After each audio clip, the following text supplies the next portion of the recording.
Bueno, quiero deciros que no hay nada mayor don que el cielo ha dado es el Espíritu Santo. Sin embargo, es el tema que menos estudiamos. Sin embargo, es la persona de la divinidad que quizás sea la que menos comprendemos. Quizás. No generalizo nunca, porque hay gente que conoce la presencia del Espíritu Santo y sabe vivir en presencia del Espíritu Santo, y eso es maravilloso.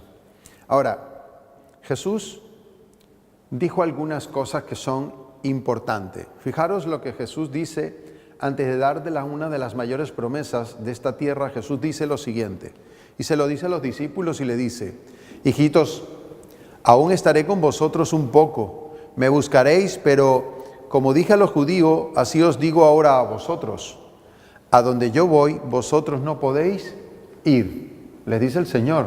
Ahora imaginaros cómo se pusieron los discípulos cuando el Señor le dijo: es que me voy y no me podéis seguir ahora. Y fíjate, entonces sale Pedro, el más impulsivo, el que quiere saberlo todo, y entonces pregunta, le dijo Simón Pedro: Señor, ¿a dónde vas? Pedro, es que no sabes a dónde voy. ¿Sabes de dónde vengo, Pedro? ¿Sabes qué estoy haciendo aquí en esta tierra, Pedro? Y ahora no sabes a dónde voy. Pedro no sabía las grandes incógnitas de la vida, las grandes interrogantes de la vida, de dónde venimos, qué hacemos en esta tierra y a dónde vamos. Quizás Pedro no tenía una respuesta adecuada. Pero bueno, Pedro, como es él tiene que preguntar y dice: ¿a dónde vas? Y Jesús le respondió: a donde yo voy, no me puedes seguir ahora, mas me seguirás ¿cuándo? Después. Jesús es categórico, y el Señor, entonces, imaginaros a Pedro y decir: Señor, no te podemos seguir ahora. Ahora, esta noticia, ¿qué impacto creéis que produjo en el corazón de los discípulos? Esta noticia trajo la mayor tristeza, esta noticia trajo el mayor dolor en el corazón de los apóstoles. ¿Por qué? Se va nuestro maestro, ahora que tenemos 3 años, que hemos empezado a gustar nuestra relación contigo, que hemos empezado a relacionarnos, que hemos empezado a comprender un poco la obra que viniste a hacer en esta tierra, ahora que entendemos cuál es tu abnegación, cuál es tu sacrificio, tu vida, dándola por los demás, ahora te vas y no te puedo seguir.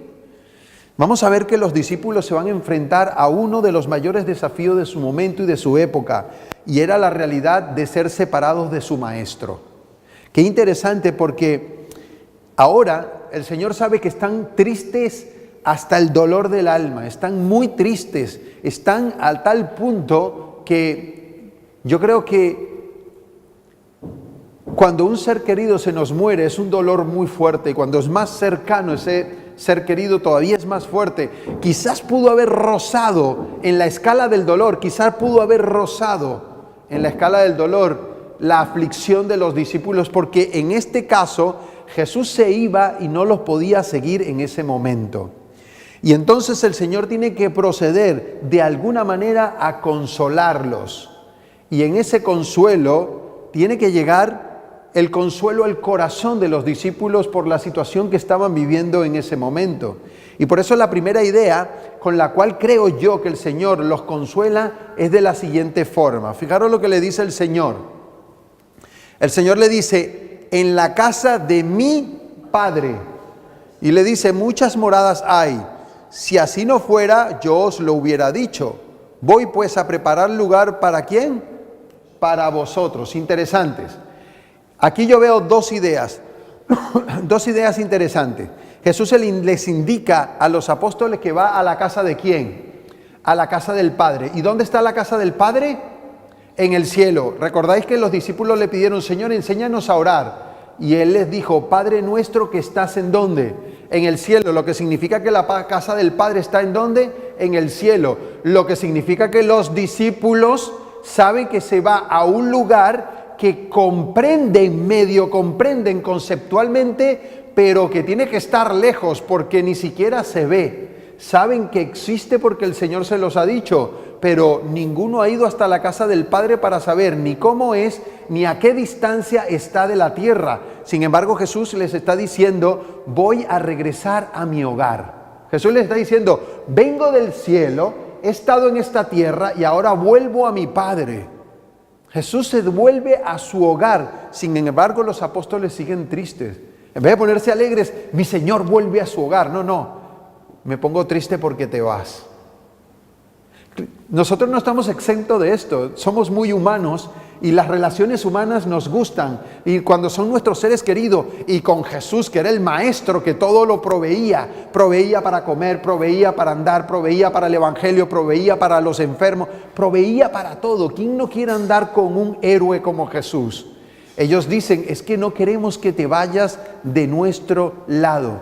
Y es importante porque entonces le va a decir en su primer consuelo, me voy a la casa del Padre, deberíais alegrarlos porque me voy. Sin embargo le dice, pero es que voy con un propósito especial a la casa del Padre, no creéis que me voy porque me quiero separar de vosotros, me voy es porque voy a preparar un lugar para que vosotros estéis conmigo. Eso tenía que ser elevador, ¿sí o no? Los apóstoles tenían que haber dicho, gracias Señor, ve y nosotros te esperamos. No. Por eso nosotros tenemos que ver que lo primero que el Señor hace para consolar a los discípulos es dirigir la atención de sus seguidores a las realidades eternas. La casa del Padre. ¿Alguno ha estudiado dónde está la casa del Padre? ¿Cómo es la casa del Padre? ¿Quién diseñó la casa del Padre? ¿Qué hay en la casa del Padre? ¿Cómo voy a vivir en la casa del Padre? ¿Qué carácter tengo que tener para poder estar en la casa del Padre? Eso es lo que nos está diciendo Jesús. Jesús está diciendo, dirige tu mente a las cosas eternas, dirige tu mente a las realidades del reino de los cielos, porque ahí es donde vas a desarrollar tu vida eterna. Y si vas a desarrollar tu vida eterna, tienes que empezar a comprender desde aquí qué significa, cómo es, o tratar por lo menos de percibir bíblicamente lo que significan las realidades eternas, sobre todo con la casa del Padre y el Padre de la casa y el Hijo del Padre de la casa. Todo esto debería ser nuestra constante deseo de comprender bíblicamente. Ahora, vamos a ver que Jesús añade que se va. Y se va con ese propósito y le dice justamente, para poder traer consuelo, les dice, voy a preparar ese lugar para que vosotros estéis conmigo. Eso quiere decir que finalmente los discípulos iban a seguir a Jesús al cielo, ¿sí o no? Porque Él se va a la casa del Padre, le dice, ahora no podéis seguirme, pero si Él va a preparar un lugar para que ellos estén, es porque finalmente los apóstoles iban a ir a la casa del Padre, ¿sí o no? ¿Quién quiere ir a la casa del Padre? Nosotros queremos ir a la casa del Padre también. Es que es un anhelo en nuestro corazón percibir las realidades eternas y poder estar ahí de forma presencial, física, de una forma literal, cuando veamos todas esas realidades y digamos, Señor, valió la pena. Todo el esfuerzo que hice en la tierra, valió la pena desprenderme de todas las cosas que supuestamente me hacían feliz, pero sencillamente lo que hacían era provocar sufrimiento en mi corazón. Valió la pena, Señor, esforzarme buscándote todos los días, capacitándome tu Espíritu Santo para poder entender todo. Valió la pena, porque cuando estemos en el cielo va a valer la pena todo lo que nosotros hemos pasado en esta tierra. Ahora, ellos querían unirse al Señor, pero había un lapso de tiempo entre el que el Señor se fuera, que preparara las casas y que el Señor volviera a buscarlos. Había un lapso de tiempo. Por eso es posible que ellos siguieran tristes. Yo me imagino, ellos siguieron tristes y entonces Jesús tiene que seguir consolándonos. Jesús tiene que seguir diciéndole algunas promesas. ¿Y cuál es la promesa? Jesús entonces le va a dar una de las grandes promesas. Jesús le dice, si me fuere os prepararé el lugar, ¿vale? Y vendré otra vez y os tomaré a mí mismo para que donde yo estoy, vosotros también estéis. ¿Veis que al final sí vamos a seguir al Señor? Al final los discípulos y los seguidores de Cristo vamos a estar con Él porque Él fue a preparar esas mansiones. Ahora, Él tiene que volver a venir para buscarnos, para llevarnos a esas grandes mansiones, para llevarnos a esos grandes lugares. Es decir, que en estos tres textos que hemos visto, Jesús tiene que consolar a sus discípulos con tres ideas. Tiene que consolar a los discípulos con tres realidades. ¿Cuáles son las que hemos mencionado? Fijaros, las tres realidades son: Jesús dirige la atención de sus discípulos a las realidades eternas.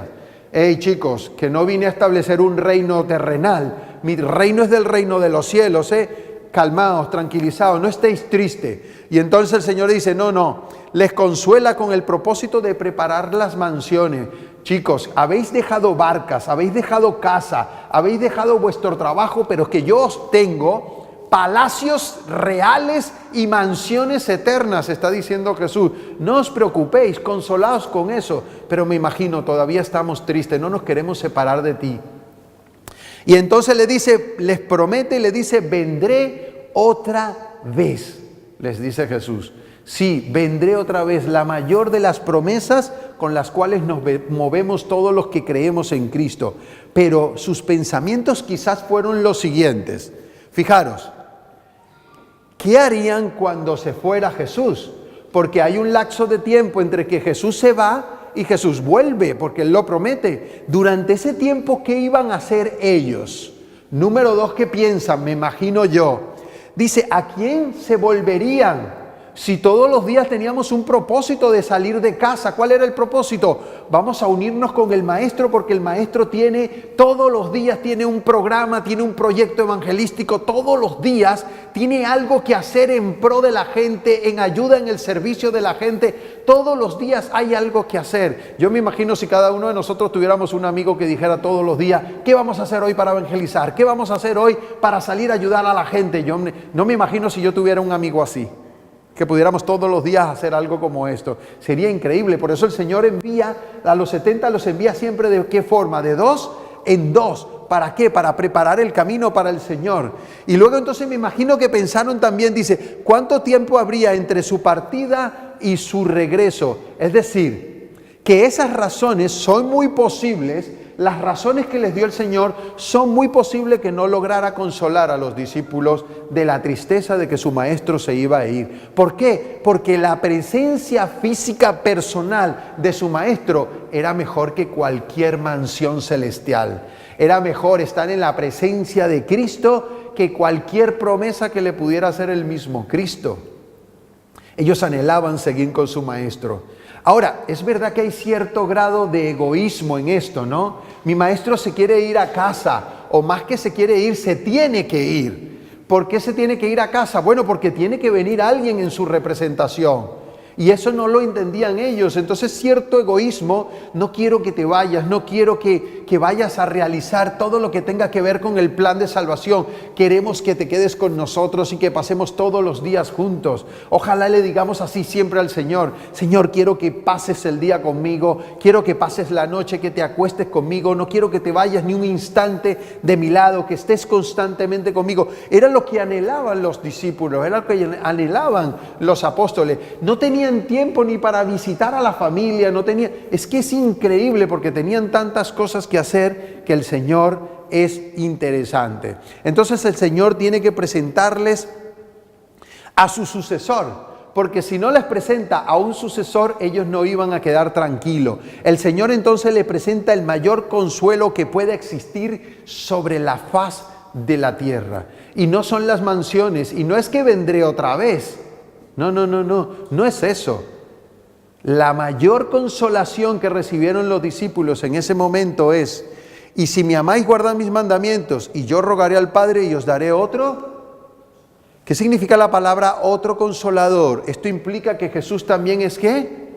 Jesús también es consolador. Lo que significa que el que iba a venir era el sucesor directo ¿de quién? De Cristo. El representante directo ¿de quién? De Cristo. Y entonces dice, para que esté con vosotros, ¿para cuánto tiempo? Para siempre. Para siempre. ¿Cuántos queréis que el Consolador esté con vosotros para siempre? Sería una gloria poder tener una relación especial. Mira, si esta promesa consoló a los discípulos, solo la promesa, ¿os imagináis lo que sucedió cuando el Espíritu descendió y estuvo con ellos en el momento del Pentecostés? ¿Os imagináis lo que el estruendo y lo que sucedió y lo que sintieron ellos? ¿Cuántos queréis la presencia del Espíritu así como en aquel momento? Es que yo la anhelo, porque no me quedo solo con la promesa, quiero ir un paso más allá como lo hicieron ellos. Por eso esta declaración indica que Jesús es el segundo consolador, indica que Jesús es la segunda persona de la divinidad, indica que Jesús es también consolador, pero Dios, el Padre, es el primer consolador porque es la primera persona de la divinidad. Va a decir Isaías: consolaos, consolaos, pues Dios, pueblo mío, dice vuestro Dios, está diciendo Isaías. Y en el 51 va a decir así, fijaros, ciertamente volverán los redimidos. ¿Quiénes son los redimidos? Los que han sido comprados con la sangre ¿de quién? De Cristo. Dice, los redimidos de Jehová, va a decir, volverán a Sión cantando y gozo perpetuo, y habrá sobre sus cabezas y tendrán gozo y alegría, y el dolor y el gemido huirán. Y dice, yo soy vuestro consolador. Lo que significa que la primera persona de la divinidad, que es Dios, también es nuestro consolador. Qué interesante, ¿no? Dios es consolador, el Hijo es consolador, y el Hijo va a enviar a su sucesor o a su representante a esta tierra, que también es consolador. Qué bonito. Dios es el consolador de los redimidos en este caso. Y vamos a ver que Isaías predice el retorno, porque fijaros, en el contexto, Isaías va a predecir el retorno del pueblo del cautiverio babilónico. El cautiverio Babilonia tenía a los presos de Jehová y tenía a toda la gente, pero de ahí van a salir unos redimidos, iba a decir. Y entonces va a decir luego, en Pablo en Romanos va a decir, y luego todo Israel será ¿qué? Será salvo. ¿Quién es parte de Israel? ¿Somos o no somos el Israel espiritual? Dice, todo Israel será salvo, como está escrito, vendrá de Sión el libertador que apartará de Jacob la impiedad. Es decir, no solo quitará de nosotros todo aquello que nos perjudica en nuestra relación con Dios, sino que nos libertará, y entonces estaremos con el Señor, porque Él es nuestro consolador y Él es nuestro salvador. Es decir, si nosotros hacemos una aplicación, esta es la parte literal de Babilonia, pero si hacemos una aplicación, que todos los hijos espirituales de Abraham serán libertados también de la tiranía de la Babilonia espiritual de Apocalipsis, ¿sí o no? Porque Apocalipsis también tiene a muchos esclavos. Dice Apocalipsis 18:4 que tiene mucho pueblo en ese lugar que se llama Babilonia, y Dios dice tienen que salir de ese lugar porque son el pueblo de Dios.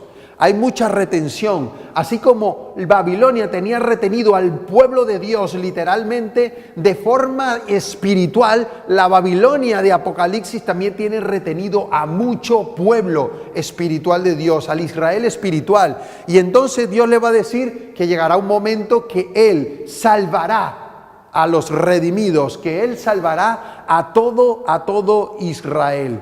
Por eso la pregunta es, ¿y quiénes son los hijos espirituales de Abraham? ¿Tú eres o no eres hijo espiritual de Abraham? Vamos a ver entonces qué dice la Biblia, a ver si somos o no somos hijos espirituales.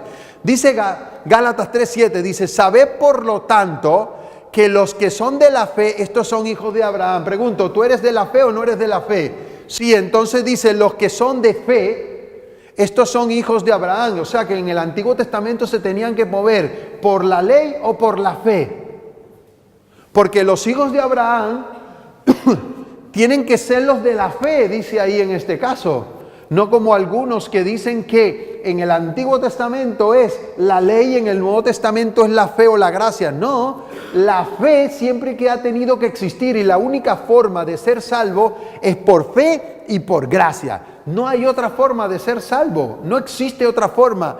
Entonces los que son de fe, esos son los hijos de Abraham. Y sigue diciendo, y la Escritura, mirad, escuchar bien, y la Escritura previendo que Dios había de justificar por la fe, ¿a quiénes?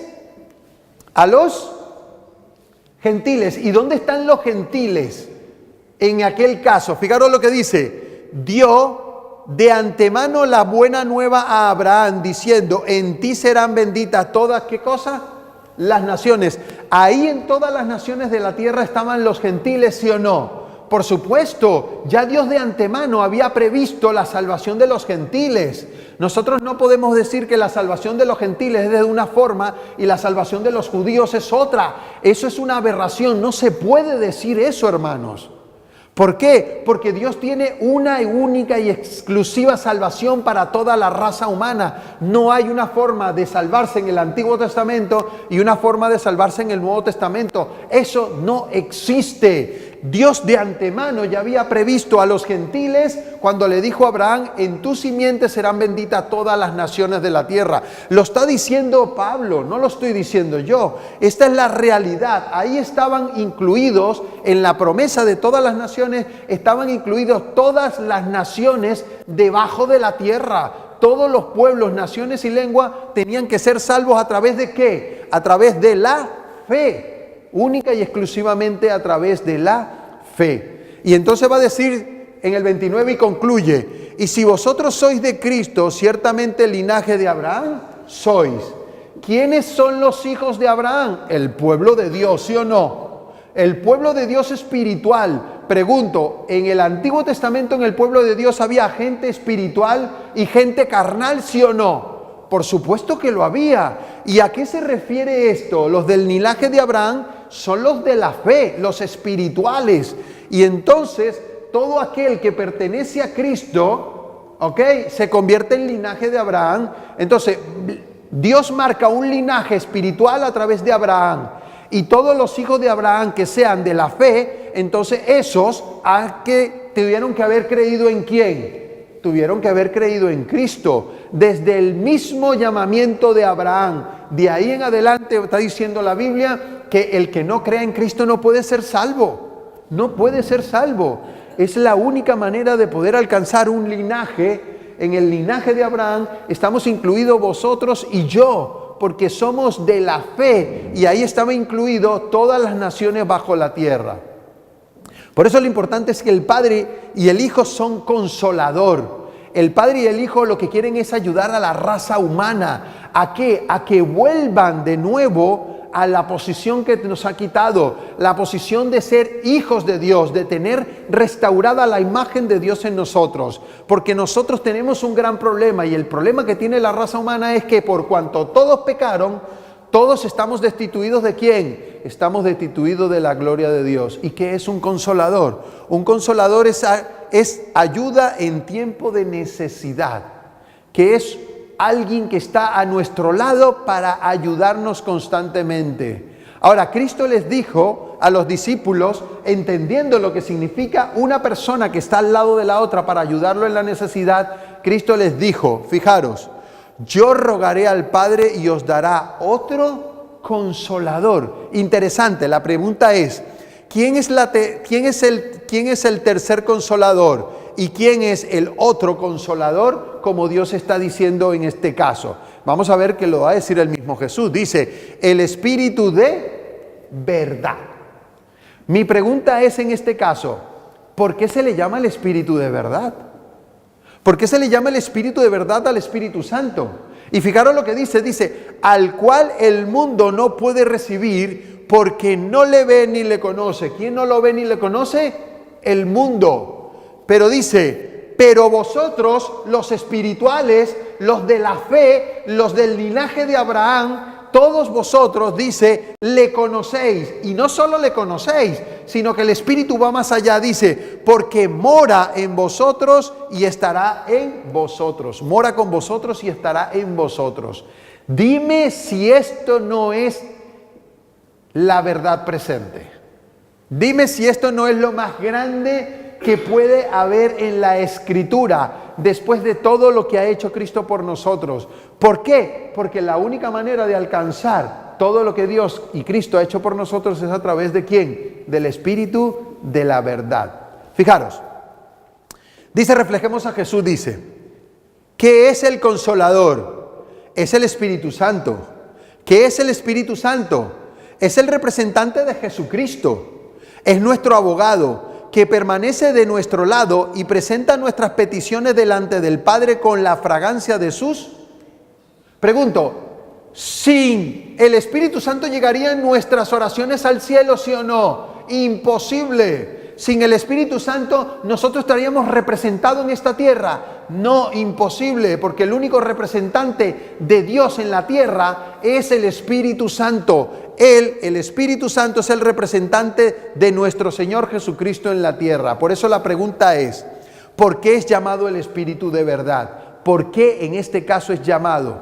Porque fijaros, en el 14:26 va a decir Juan, va a decir, más el Consolador, que es el Espíritu Santo, dice, el Espíritu Santo, a quien el Padre enviará en mi nombre, en el nombre de Cristo, Él, es decir, el Espíritu Santo, os enseñará todas las cosas y os hará recordar todo lo que yo os he dicho. ¿Cuál es la obra del Espíritu Santo? La obra del Espíritu Santo, en cierto sentido, es enseñarnos la verdad y recordarnos la verdad. Es decir, que si no fuera por el Espíritu Santo, tú no estarías aquí. El Espíritu Santo es el que nos enseña lo que es la verdad.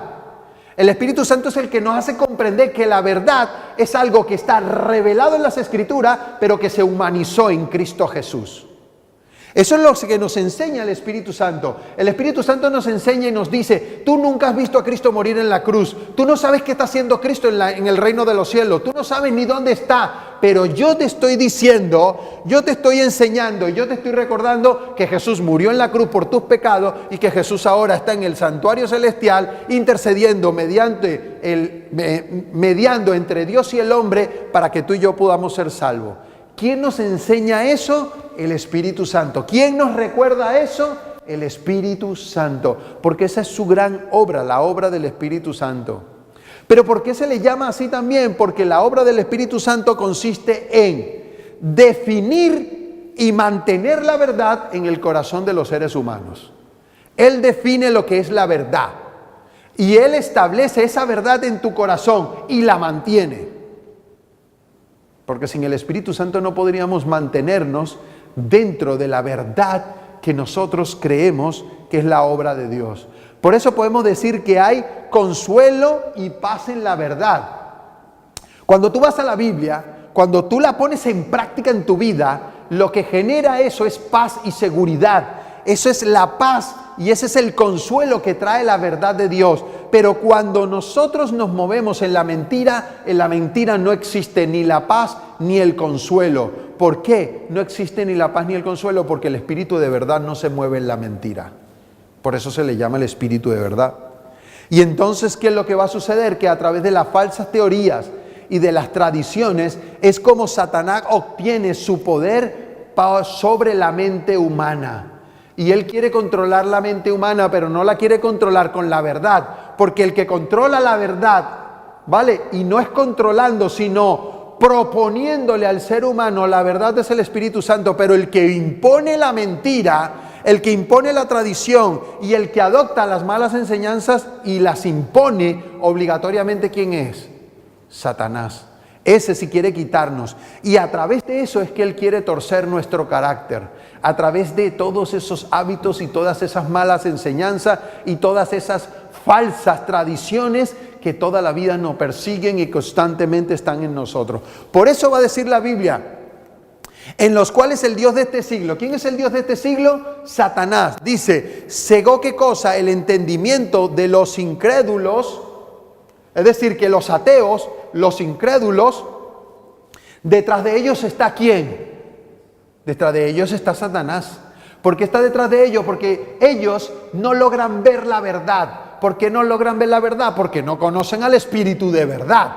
Si ellos le dieran cavidad al Espíritu de verdad, el Espíritu de verdad les enseñaría y les haría comprender la verdad, pero en cierto sentido ellos no quieren tampoco. Y entonces sigue diciendo, para que no les resplandezca la luz del Evangelio, la gloria de Cristo. Y Cristo es la imagen de Dios.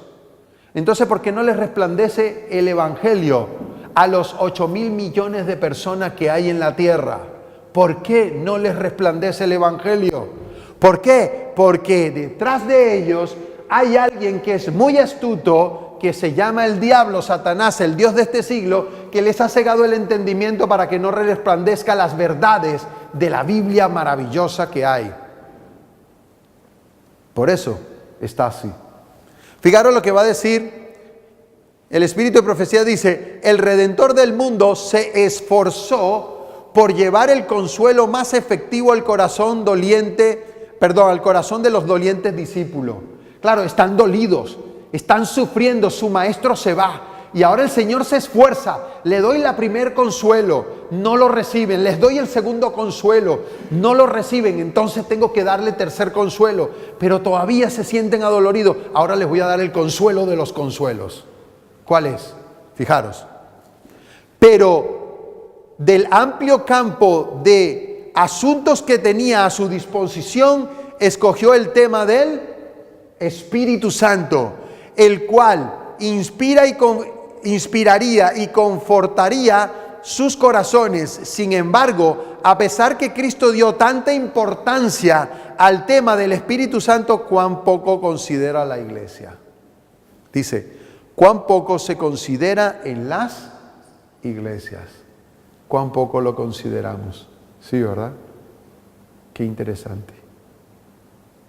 ¿Creéis que el Espíritu Santo habla a nuestra vida y a nuestro corazón? ¿Y cómo podemos discernir si eso no es la voz de Dios, o si es o somos nosotros, o si es o no es nuestra conciencia? Pregunto, ¿querréis tener una relación con el Espíritu Santo de tal manera que tendréis la seguridad de que Él es el que os está hablando? El Señor dijo, fijaros, pero yo os digo la verdad, os conviene que yo me vaya. No queremos que te vayas, Señor, pero es que os conviene que me vaya. Dice, porque si no se va, porque si no me fuera, el Consolador no vendría a vosotros, mas si me fuere os lo enviaré. Entonces Jesús tiene que hacer dos cosas. Número uno, el Espíritu Santo tiene que hacer algo que Jesús no puede hacer. ¿Sí o no? Ahí lo está diciendo, porque si no me fuere el Consolador no vendría. Si Él viene es porque Él tiene que hacer algo que yo no puedo hacer. Eso es lo que está diciendo Jesús. Y número dos, si yo no me voy no lo puedo enviar, porque no podemos estar los dos en una acción directa de la divinidad, no podemos estar los dos haciendo la obra, en este caso de forma conjunta, aunque siempre es conjunta, Padre, Hijo y Espíritu Santo, pero la obra de cada uno tiene su tiempo bajo el cielo, ¿sí o no? Es lo que está diciendo Jesús en este caso. ¿Y por qué? Deseado de toda la gente dice, estorbado por la humanidad, Cristo no podía estar en todo lugar personalmente. ¿Veis por qué tenía que irse? Cuando dice, os conviene que yo me vaya. ¿Por qué os conviene que yo me vaya? Porque yo no puedo estar en Jerusalén, en Europa, no puedo estar en América, no puedo estar en África, no puedo estar en Australia, no puedo estar en todos lados al mismo tiempo. ¿Por qué? Porque está estorbado por la humanidad. Cristo. Entonces dice, por lo tanto, convenía a sus discípulos que fuese al Padre y enviase el Espíritu Santo como sucesor en la tierra. ¿Quién es el sucesor de Cristo en la tierra? No es ninguna religión, no es ningún ser humano, no es nadie que se proclame en esta tierra como el sucesor. El único sucesor de Cristo en la tierra es el Espíritu Santo, y la iglesia es la que muestra los dones del Espíritu Santo a los seres humanos en esta tierra. Eso es lo que tenemos que hacer tú y yo. El Espíritu Santo hace la obra terrenal de Cristo, porque Cristo estaba estorbado por la humanidad y el Espíritu podía alcanzar a todos los seres humanos al mismo tiempo. ¿Para qué? No solo para consolarlos, sino convencerlos de pecado, justicia y juicio. El Espíritu Santo es el tercer consolador y el Espíritu Santo es la tercera persona de la divinidad. ¿Y por qué primera, segunda y tercera si son un solo Dios? Radio de acción. El primero que reaccionó en el plan de salvación el Padre, el segundo que intervino en el plan de salvación el Hijo, y el tercero que intervino o que interviene o que está entre nosotros en el plan de salvación, ¿quién es? El Espíritu Santo.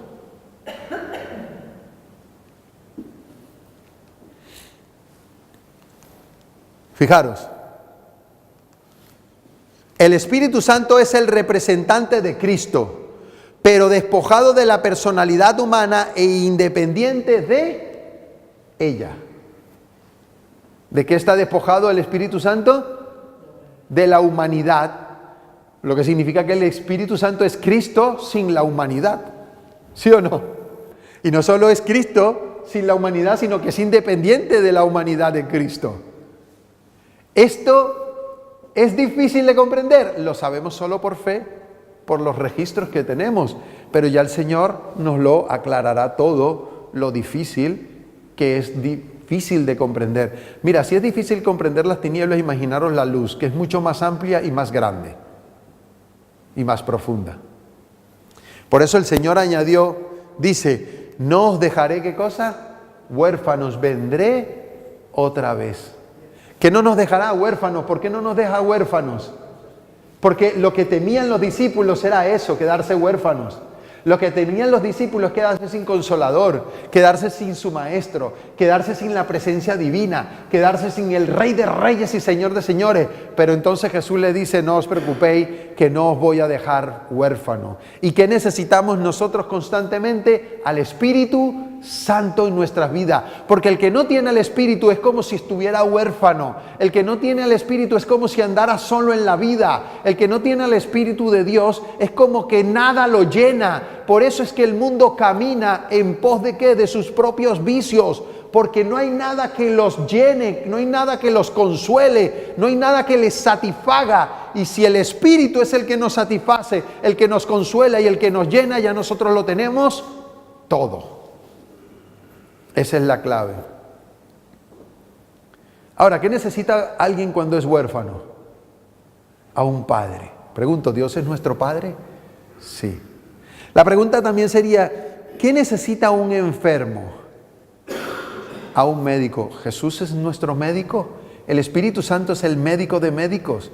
Sí, Dios es nuestro médico también. Y el que sana sobre todo, ¿sabéis qué? La naturaleza caída y pecaminosa, que es la enfermedad más mortal que existe en esta tierra y en este universo. Y Él es el único que la puede sanar. Ahora, si tenemos un problema legal, necesitamos a un ¿qué? A un abogado. ¿Tenemos o no tenemos un abogado delante del Padre? A Jesucristo, ¿sí o no? Él no nos ha dejado huérfanos. Él nos ha dejado en todas las áreas que necesitemos. Él nos ha dejado ¿a quién? Al Espíritu Santo, porque el Espíritu Santo es el que hace todo lo que Jesús estaba haciendo, pero lo estaba haciendo limitado a un cuerpo. Ahora lo hace el Espíritu Santo sin limitación ¿a qué? A un cuerpo. Esa es la idea fundamental. Por eso, si vamos a construir, ¿qué necesitamos? Un arquitecto. ¿Sí o no? Y a quien vemos en Génesis 1 y 3, ¿quién era el que estaba moviendo sobre la faz de las aguas? ¿No era el Espíritu de Dios? El arquitecto, el Espíritu de Dios. Ahora, si estamos en dificultades o nos sentimos solos en nuestra vida, necesitamos un amigo. Jesús, ¿qué dijo? Ya no seréis más mis esclavos, ahora os llamaré mis amigos.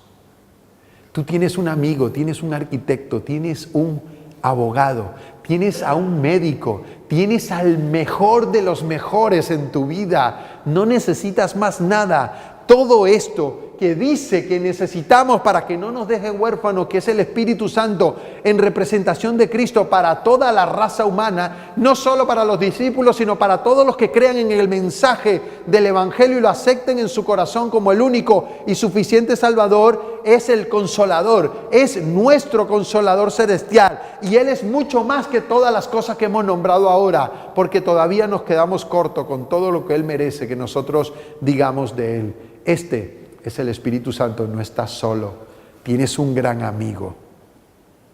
Construye tu vida con el Espíritu Santo y Él te va a sanar del pecado. Él es grande, os lo digo de verdad. Él es un buen amigo, Él es nuestro Padre. No te sientas solo nunca, no, nunca te sientas solo. Jesús, a través del Espíritu Santo, está con nosotros. Y esa es la mayor de las bendiciones. Si esto no te consuela, no hay nada en esta tierra que te pueda consolar. Nada. Si esto no te llama la atención, no hay nada más grande que esto. No lo hay. Ya lo siento, que quiero decirte. Esto es lo más grande, el Espíritu Santo es lo más grande que hay. Si esto consoló a los discípulos, si los consoló, imagínate lo que sucedió cuando lo recibieron. Imagínatelo. Si esa promesa también está para ti, imagínate lo que va a suceder cuando tengas una relación especial e íntima con Él. Imagínatelo. Que Dios os bendiga, que Dios os guarde y que el Consolador sea nuestro Padre, nuestro arquitecto, que sea nuestro médico, nuestro abogado, que sea nuestro amigo, que sea todo lo que necesitamos. Porque un consolador es aquel que está al lado de otro para proveerle todo lo que necesita. Amén. ¿Qué os parece si nos ponemos en pie por un segundo?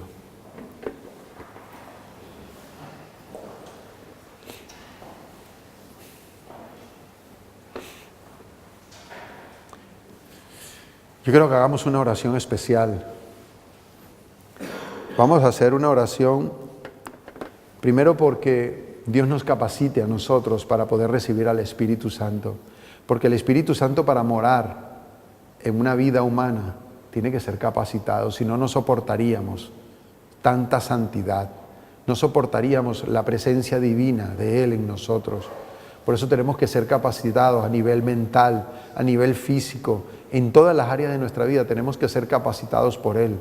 Pero la capacidad que Él nos da el conocimiento de las Escrituras, y los hábitos nos capacitan a nosotros para poder tener la condición adecuada. Yo quiero que le pidamos al Espíritu que nos ayude para ser capacitados por Él. Y también quiero que oremos de una forma especial por la campaña que va a venir del 1 al 8 de junio, la campaña de evangelismo donde va a venir el pastor Rubén Balaguer, que viene desde California y estará con nosotros una semana. Yo creo que será una bendición, será un momento exclusivo para traer a nuestros amigos, a nuestros familiares, que podamos traer a todos aquellos que nosotros conozcamos, a nuestros vecinos, porque el tema que va a tocar es un tema importante, es muy bonito y yo creo que Dios nos va a bendecir a través de él. Amén. Así que hacemos las dos oraciones. Maravilloso Padre que estás en el cielo, es un placer, Señor, poder entender lo que significa el consuelo del Espíritu Santo. Comprender lo que significa, Señor, el Espíritu Santo en nuestras vidas. Comprender, Señor, la majestuosidad de la promesa de Cristo cuando dijo que era necesario que se fuera para poder, Señor, nosotros recibir al Espíritu Santo en nuestros corazones. Ayúdanos y capacítanos, Señor, porque no lo podemos hacer sin ti. Espíritu Santo, te pedimos en este momento, en el nombre de Jesucristo, te pedimos, Padre, que obres a través del Espíritu en todas las personas por las que estamos orando, en todas nuestras visitas, en todas aquellas personas que están a nuestro alrededor, en todas las personas, miembros de esta iglesia, en nuestros hijos, en los hijos de nuestros hijos, que podamos, Señor, nosotros ser una influencia positiva para ellos y que ellos puedan verte a ti. Y que la campaña, Señor, de junio, del 1 al 8, sea una bendición y que tú utilices a Rubén Balaguer para que él pueda llegar al corazón y que tú, Señor, hagas una obra especial en el corazón de las personas y puedan venir al arrepentimiento. Que puedan venir, Señor, como tú dices, que tú eres el que convence de pecado, justicia y juicio. Bendice a la iglesia, Señor, en Vigo. Bendice a la iglesia de la Florida, Señor. Necesitamos que tú hagas algo en todos nosotros, porque necesitamos estar capacitados para tenerte en nuestro corazón. Gracias por todo, Señor, en el nombre de Jesús. Amén.